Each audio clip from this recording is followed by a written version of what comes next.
What the hell, man? One Piece chapter 930. Like, I wasn't that big of a fan of the last chapter, right? This chapter right here, man, Oda came through and said, yo, Kryptonian, I got you, son. So you weren't happy with the last one. You gonna love what I got cooked up for this one, man. Let me get this shit straight. Wano getting crazy as hell. So Luffy and them planning a rebellion, alright? Big Mom then showed up to Wano looking for Luffy, and she wants to smoke with Kaido on top of that. Then while all that's going on, you got Sanji saying, yeah, I don't care about staying hidden. I hear a lady calling out for help and she's in trouble.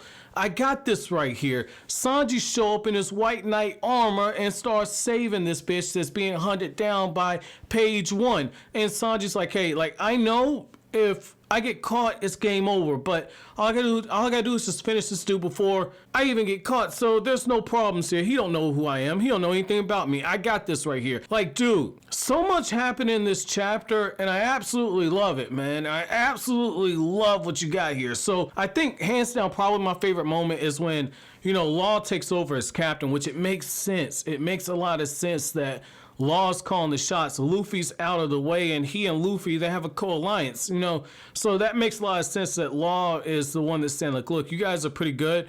Like I've said in the past, I think all of them could be their own individual captains, but in order to make sure that the plan doesn't fall apart, you know, you got to have a strong personality that can rein in all these strong personalities of the Straw Hats. And I like how Law's just sitting up there like, look, like if any of you guys get captured, just let them kill you.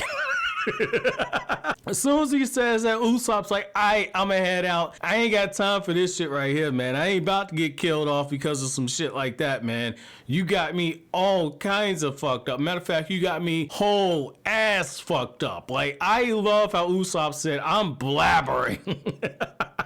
This man, 900 chapters in, he's still a fucking coward, man. I love Usopp, man. But, you know, like, Law is making perfect sense, though. He's like, look, you know, we need to avoid any unnecessary fights because our opponent is Kaido. We have this huge war that we're preparing for. And the longer that we allow things to basically get dragged out and we start exposing ourselves and we start tearing down our manpower, as that starts happening, we're going to create huge problems for ourselves. So just stay hidden at this point. And again, tactically, it makes a lot of sense. But when you got Big Mom showing up, I think Big Mom showing up is one of those things where it's going to essentially throw a wrench in everything they got planned, because they're planning on taking out one of the 4 emperors, not 2 of them. It doesn't matter how much planning you do. That's kind of like I've always said. It doesn't matter how much planning you do. Life is going to find a way to kind of throw a wrench into it. You know, look at me, for example. Like, I thought I was going to be caught up with One Piece by the time Wano started. That was the goal that we had over on Kryptonian Sand. What happened?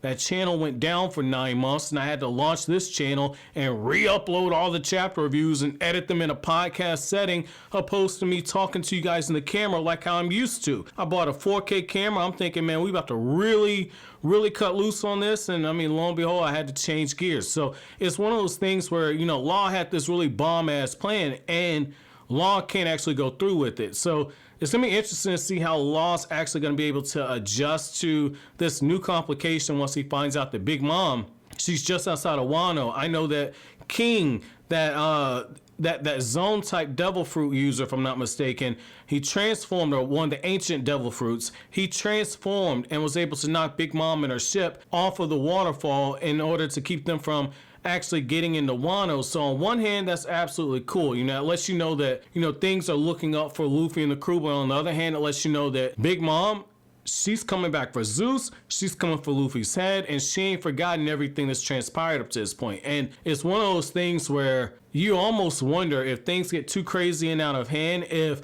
the Straw Hats, if Big Mom and Kaido start fighting, because Kaido says it's going to be a full-blown war if Big Mom shows up. It almost makes you wonder if Luffy in this rebellion can take advantage of Big Mom and Kaido fighting. The only problem is that both of those 4 emperors, they want Luffy. So it's one of those things where Luffy has barked up several wrong trees at this point. It's just like, how does he get out of this scenario? How exactly does Luffy get out of here? You know, Law makes the right point. He says, like, you know, at this point, man, like, we can't draw any more attention, because if we do, we're gonna put Robin in trouble, we're gonna put Nami in trouble. They need to stay hidden. Surprise is our best element. So I thought that, you know, those revelations are very good. Now, the other thing I thought was interesting was the fact that, you know, Zoro, when he's walking through that village, you know, Zoro, this is good, because, you know, when he sees that water, he hesitates, because it's like, oh, okay, you know, I drink this water, I'm gonna get the runs like crazy, but then he finds out it's clear water, and Zoro hesitates for a second, and he chugs it. And,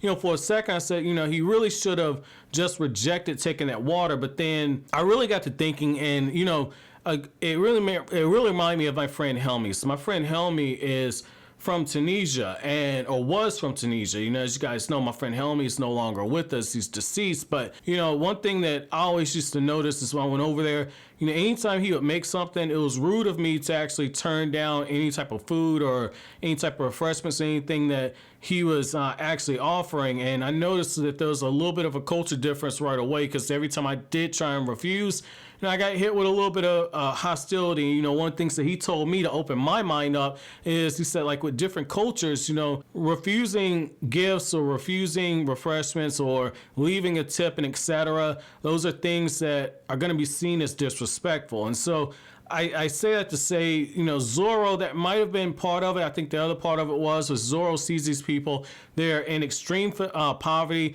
and Zoro understands that, like, they're smiling throughout all of this. You know, if I don't take this water, I might upset some of them. I'm not going to do anything like that. That might have been the last drop of water that they had, but, you know, I'm gonna take it regardless. We're gonna make things right over in this country. You know, I think Zoro's actually a stand-up dude for what you see in that part right there. Now, to actually circle back around, though, to Sanji, I thought it was interesting that Sanji, after getting all that information from Law, still goes through. Now, I know my dude, like, if he hears a woman's voice and it sounds like she's in trouble, he's gonna try and save her. That's part of Sanji's character. Totally respect him for it. But I feel like Sanji's taking too much of a risk right here. I feel like he's potentially exposing himself and the crew, because I don't think he's gonna be able to finish this person off fast enough page one. I don't think that's gonna be something that happens just because of where we're actually at. I mean, you would have to think that, you know, people running with Kaido are going to be like the people that you saw on Whole Cake Island with Big Mom, where it's one of those things where they're more powerful than they're actually given credit for. So my chapter question to you guys is,